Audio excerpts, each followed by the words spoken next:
The moment I remember most clearly isn't the one you'd expect. It isn't the phone call from the real estate attorney telling me the deal had closed, or the number $1.9 million sitting in an account with my name on it for the first time in my 64 years of living. It isn't even the moment everything fell apart. The moment I remember most clearly is sitting in my truck in the parking lot of First National Bank, staring at the steering wheel, thinking about Dorothy. She would have known what to do. She always did. My wife Dorothy passed 14 months before any of this happened. Pancreatic cancer.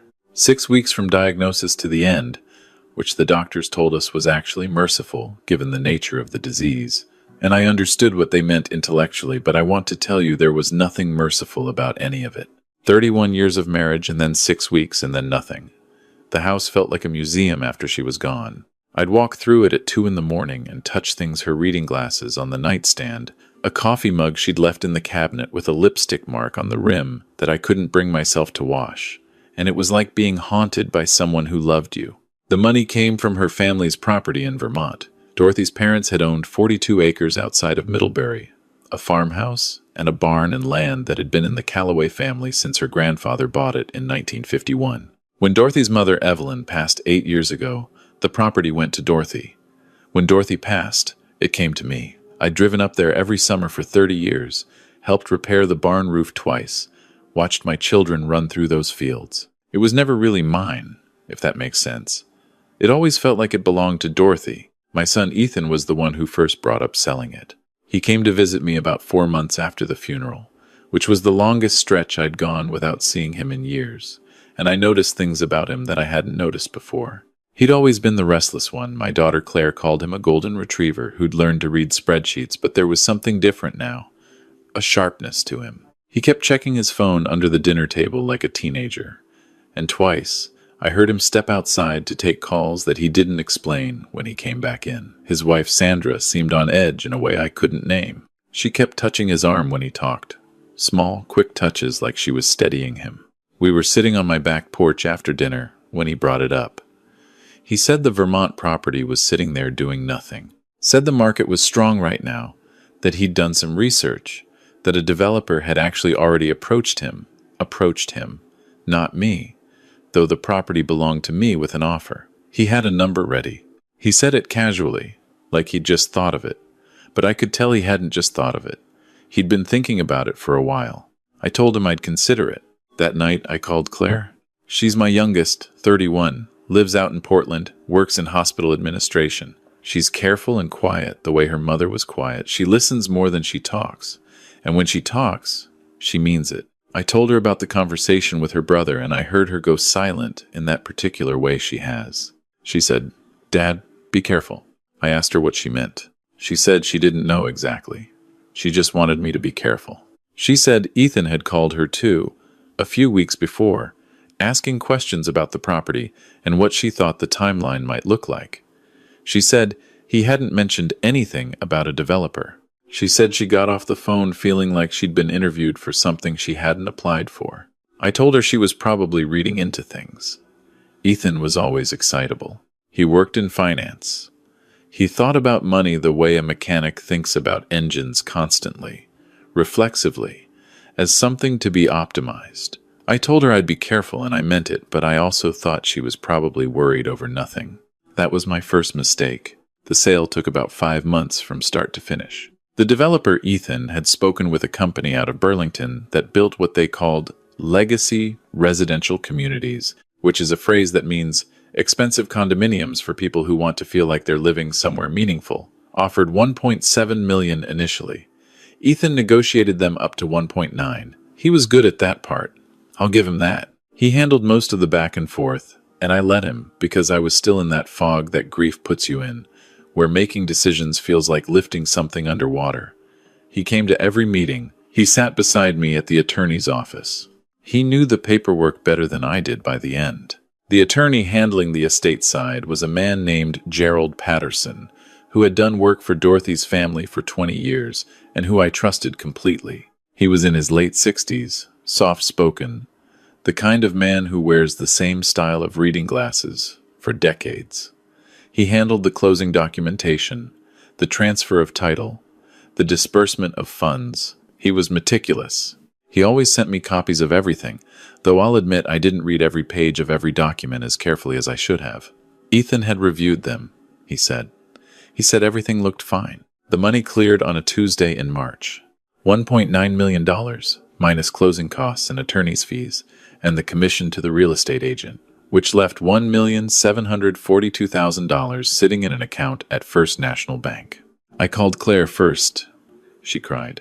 I didn't quite cry, but I sat with the phone pressed to my ear for a long time after we hung up, thinking about Dorothy's grandfather clearing that land by hand in 1951, thinking about Dorothy as a little girl running barefoot through that barn, thinking about what she would want me to do with all of it. I decided I would wait. I would not make any decisions about the money for at least 6 months. I would live the same way I'd always lived. I would figure it out slowly. Ethan called an hour after Claire. He was enthusiastic in a way that felt a little too large for the moment. He said we needed to celebrate, that we should go to dinner, that he had some ideas he wanted to share about what to do with the funds. He used the word funds, not money, and that he'd been talking to a financial advisor he trusted, a guy he'd worked with before, who had a really solid plan for asset allocation. He said the words asset allocation the way some people say them to sound smart, and other people say them because they've been saying them for years. With Ethan, I could never tell which it was. I told him I wasn't making any decisions right away. He said, of course. He just wanted me to have options. He said the advisor was just going to talk, no pressure, and that it would be good for me to understand what was possible. He said it would be what Mom would have wanted for me to be secure. That phrase, what Mom would have wanted. I let it sit for a second before I answered.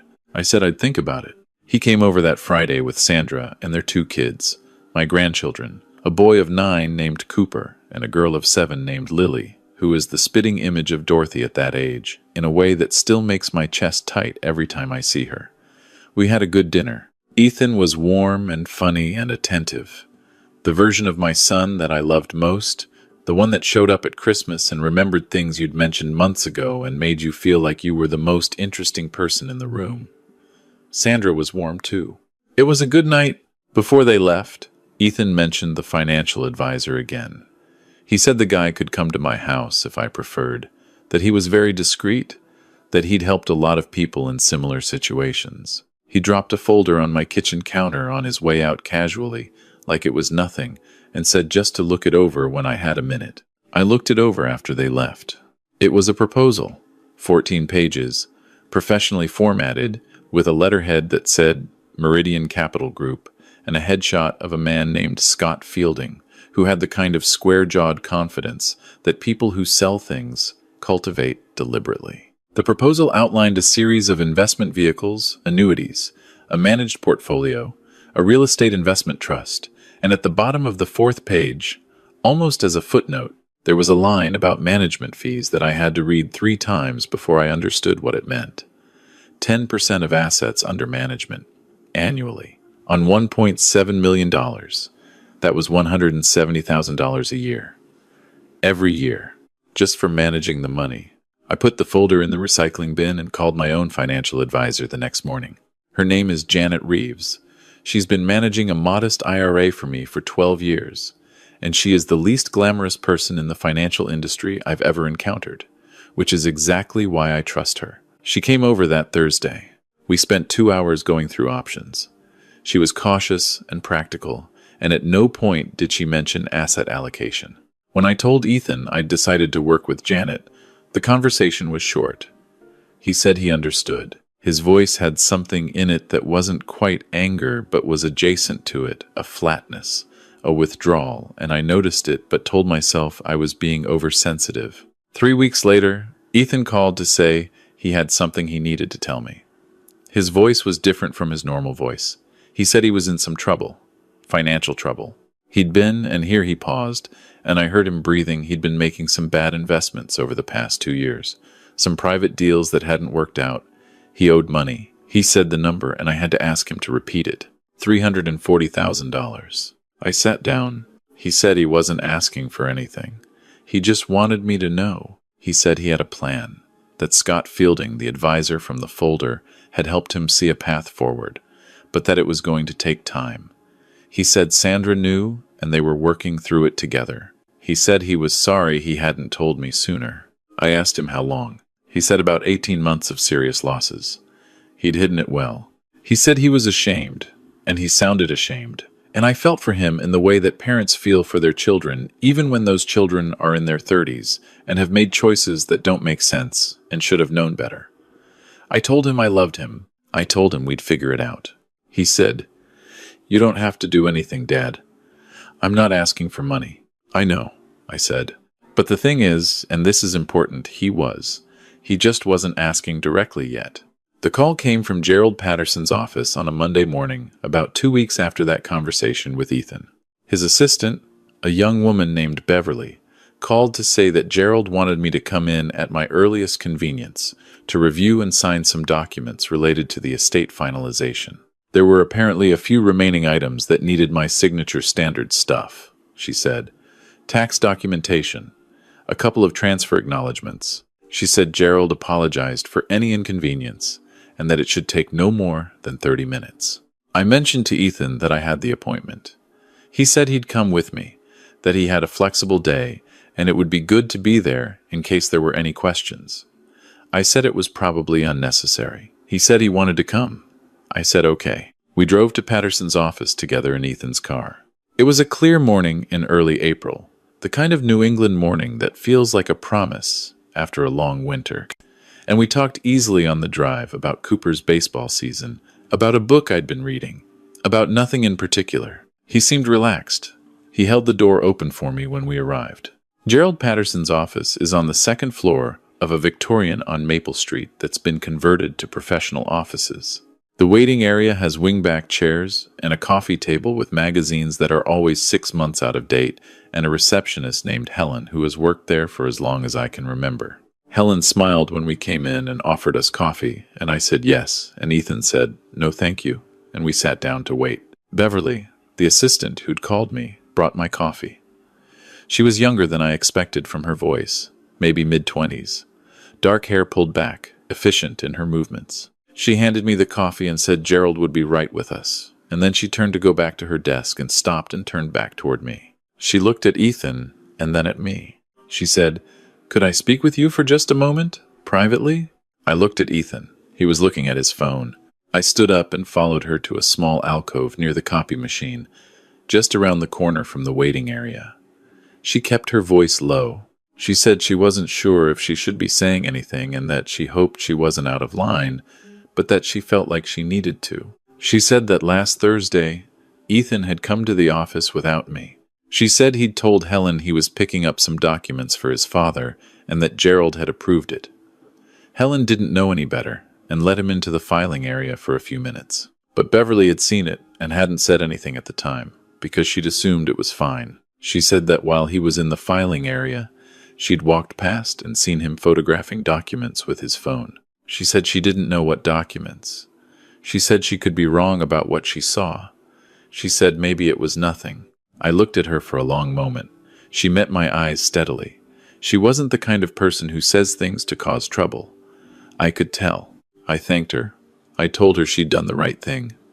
I went back and sat down. Ethan was still looking at his phone. I watched him for a moment, the easy way he sat, one ankle crossed over his knee, scrolling, and I felt something move through me that I can only describe as a slow recognition, like coming upon a landscape you've seen before in a dream.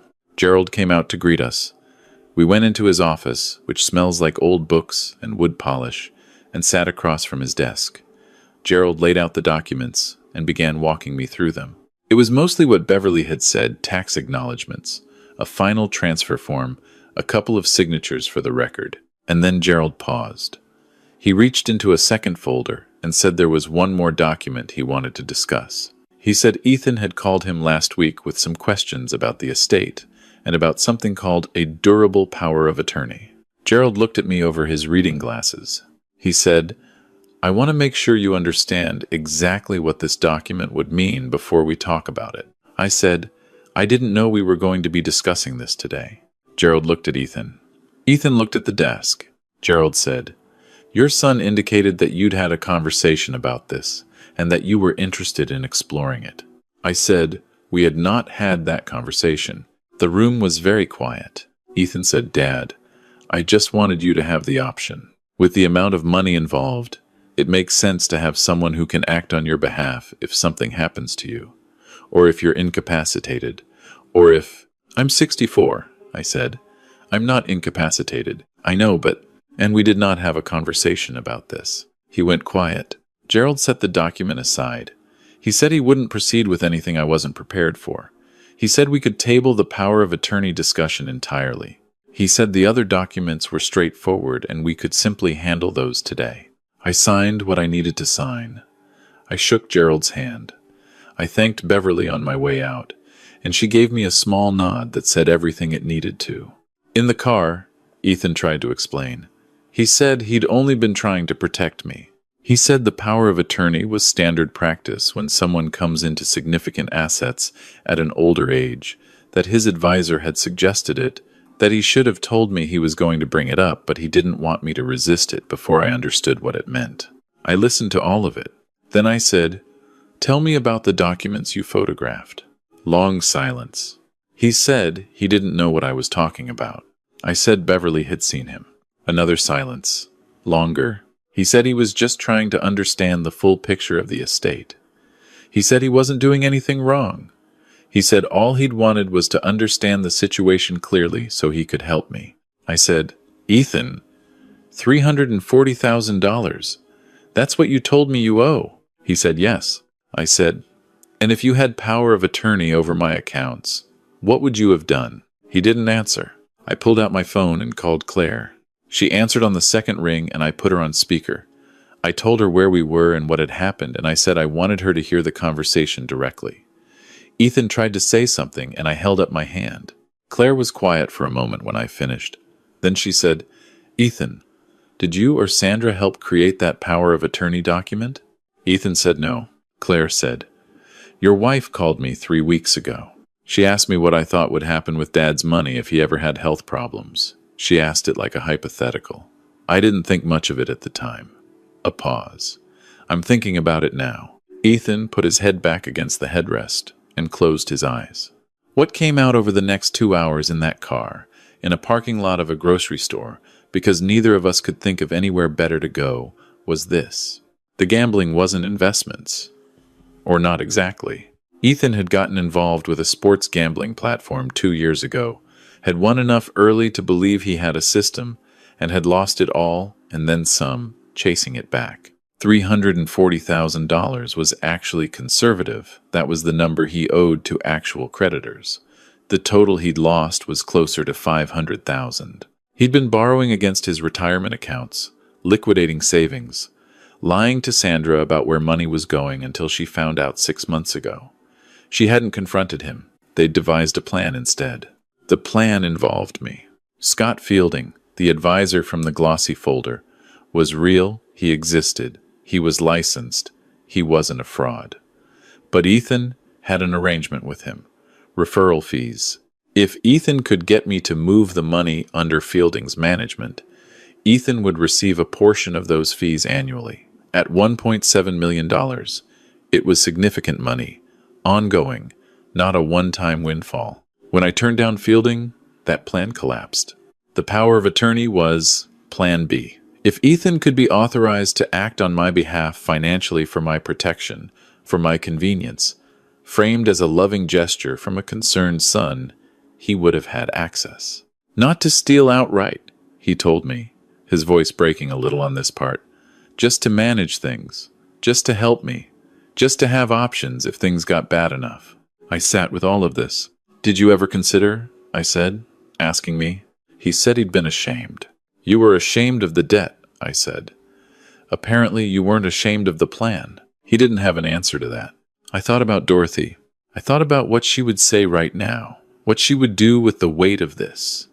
Dorothy had a way of holding anger and love at the same time, without letting either one cancel out the other.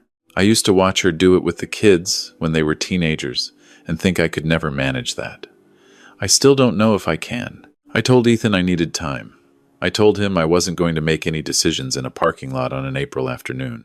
I told him I needed to talk to Claire, to Gerald, to Janet, and to think very carefully about what came next. He asked if I was going to cut him off. I said I didn't know yet. I called Claire that night, and we talked for 2 hours. She was precise and calm in that way of hers, asking questions, laying out what we knew. She said the power of attorney attempt, even if Ethan had dressed it up as protection, was a serious breach of trust. She said the photograph of the estate documents was worse, in some ways premeditated, done behind my back, in an attorney's office. She said she thought I needed to talk to Gerald about whether any of it crossed legal lines. I did talk to Gerald. He said that without more information, what documents Ethan had photographed, what he intended to do with them, it was difficult to say definitively. He said if Ethan had attempted to use forged or copied estate documents to make unauthorized transactions, that was fraud. But based on what we knew, it appeared Ethan had been preparing, not executing. The power of attorney document, Gerald confirmed, had not been submitted for notarization. Nothing had been legally filed. What had been attempted was serious. What had been done was, at that moment, still stoppable. I spent 3 days thinking before I called Ethan back. He answered on the first ring. His voice was carefully neutral, which told me he'd been sitting by the phone. I told him I'd been thinking about his mother. I told him that Dorothy spent the last 6 weeks of her life in a hospital bed, and that in the last 2 of those weeks she knew most of what was happening, and she was coherent, and she talked to me and to Claire and to Ethan. I told him that she had talked to me about Ethan specifically. She'd said she worried about him. She said she always thought he moved through life a little too fast, a little too sure of himself, and that she hoped he'd slow down someday and find what was real. She said, "Be patient with him. He's not as confident as he looks."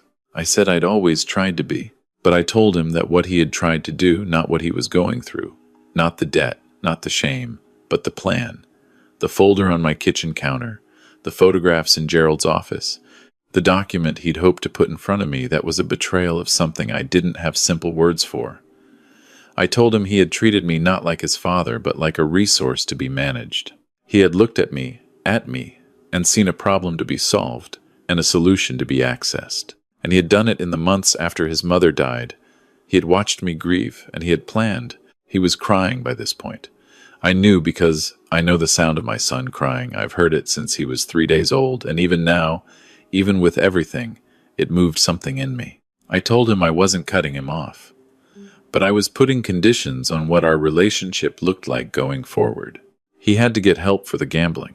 Not promise to stop, get help, professional help, documented, ongoing.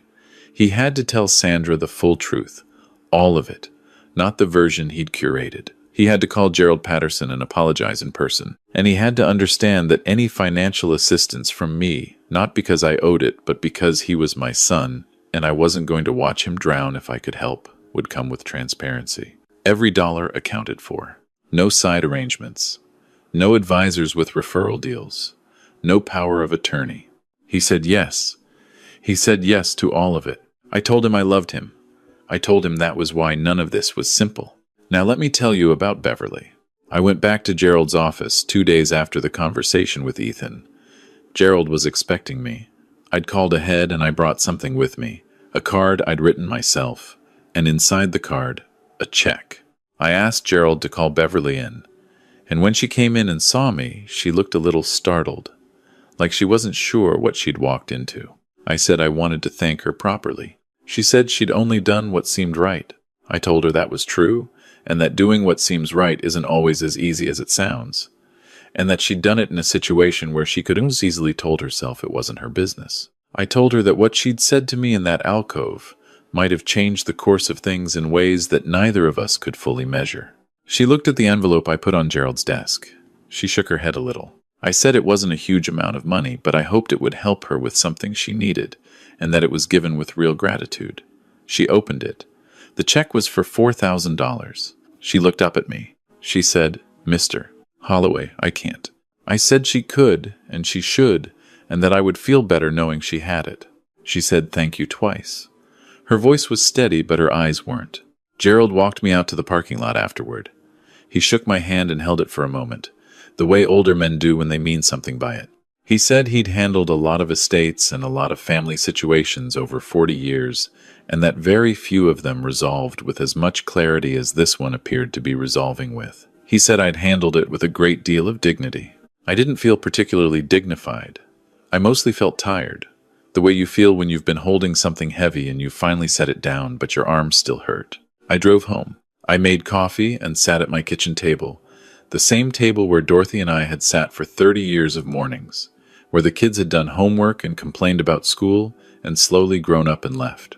The light was the same April light, coming through the same east-facing window that Dorothy had always insisted on when we moved in because she wanted to start her day in sunshine. I thought about the money. $1.7 million was still in the account. Janet had a plan for it, conservative, boring, designed for a man who wants to be comfortable and secure and to eventually leave something for his children and his grandchildren. Cooper and Lily. I thought about them. I thought about what I wanted for them. Not money specifically, but what money can sometimes represent. The sense that someone thought ahead for you, that someone loved you enough to think about your future before you could think about it yourself. I thought about Ethan. He had called me 3 times since our conversation. Short calls, checking in, not pushing. He'd told me he'd found a therapist who specialized in gambling addiction and had his first appointment the following Tuesday. He said it carefully, like he knew I might not believe him yet, like he understood that trust rebuilt slowly from a low point, and he was not owed a faster pace. I thought about Claire, who had cried on the phone when I told her I wasn't cutting Ethan off. I'd expected her to push back. She was careful.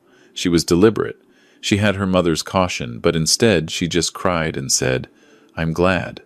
I'm really glad." She'd said, "He's not a bad person, Dad. He just got lost."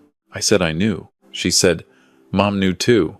There's something I've learned in 64 years that I didn't know at 40 or 30 or 20, which is this.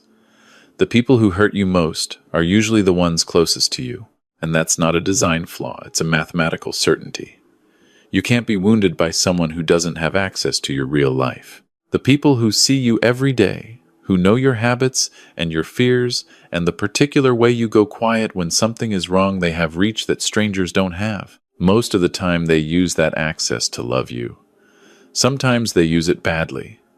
The same closeness that makes betrayal possible is the thing that makes repair possible too. That doesn't mean you excuse it. It doesn't mean you hand someone the same tools they used against you and call it forgiveness. Genuine forgiveness, I've come to believe, is not the same as naivete repeated. It's a choice to stay in the relationship and a simultaneous refusal to pretend the breach didn't happen. Ethan knew now that I was watching. Not suspiciously, not the cold watching of a person waiting to be proven right, but the clear-eyed attention of a father who loves his son and is paying honest attention to who that son is and who he is trying to become. That attention, I thought, was actually one of the better things I could offer him. Better than money. The money I was going to handle myself. Janet and I had a meeting scheduled for the following week. I was going to be deliberate and unhurried, and I was going to do it in a way that Dorothy, somewhere, would recognize as the kind of patience she always told me I had when I chose to use it. I finished my coffee. I washed the cup. I set it in the dish rack and stood at the sink for a moment, looking out at the backyard at the garden Dorothy had planted 15 years ago that I'd kept alive badly since she passed, at the old maple tree that Cooper liked to climb, at the late afternoon light doing something beautiful to ordinary things. I thought about 42 acres in Vermont, about a little girl running barefoot through a barn, about the way certain things carry the weight of the people who loved them before you, and how that weight is not a burden but a kind of company. I thought not for the first time, and not for the last, that I was going to be all right. Not because of the money. The money was just numbers in an account, and Janet would tend to it, and it would grow or it wouldn't. And someday some portion of it would find its way to my children and their children, and that was good. But the money was not the thing that mattered most about any of this. What mattered was the alcove by the copy machine. A young woman in her mid-20s who had no particular obligation to me deciding that the right thing was the right thing, regardless of whether it was comfortable or complicated. What mattered was a 60-year friendship between my wife's family and an attorney who kept his office smelling like old books and who looked at me over his reading glasses to make sure I understood. What mattered was Claire, steady and careful, 3,000 miles away in Portland, who had worried about this before she had a specific reason to worry, because she knew the people involved, and she paid attention. What mattered was that I had people. Even in the hardest year of my life, Dorothy gone, the Vermont land sold, my son attempting something that still made my chest tighten when I thought about it directly. I had people who showed up. I've spent some time wondering what would have happened if Beverly hadn't pulled me aside. If I'd gone into that meeting uninformed, and Ethan had slid that power of attorney in front of me and I'd signed it without fully understanding the way people sign things when they're tired and trusting and in a room full of professionals. If the money had moved the way Ethan had mapped it. If the whole architecture of the plan had worked. I think about it, and then I stop thinking about it, because it didn't happen. What happened instead was a 20-something woman with good instincts and a willingness to be uncomfortable said 4 words.